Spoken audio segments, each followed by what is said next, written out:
Федерацијата на фармери на Македонија денеска во Кочани организираше обука за земјоделците од овој регион на тема агроеколошки мерки.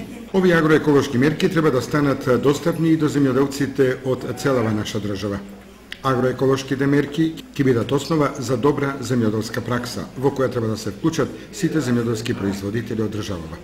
Федерацијата на фармери, поддржана со АГБИС програмата, организира обуки за агроеколошките мерки, кои што наскоро ќе станат достапни до земјоделците на Македонија.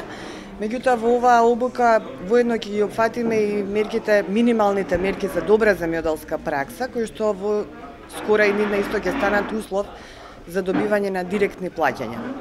Значи, агроеколошките мерки се нешто што ќе биде повеќе, поопширно од минималните барања за добрата земјоделска пракса, па сакавме да ги запознаеме земјоделците широм Македонија што ги очекува во иднина. Присутни се земјоделци од регионот, од Штип, Кочани, вчера бевме во Струмица, понатаму одиме во Западна Македонија, така да мислиме како ќе опфатиме што поголем број фармери. Интересно е што еден дел од нив, добар дел од нив се веќе запознаени со барањата поставени со ГАП и агроеколошките мерки, меѓутоа исто така за голем дел од нив е тоа новина, која што верувам дека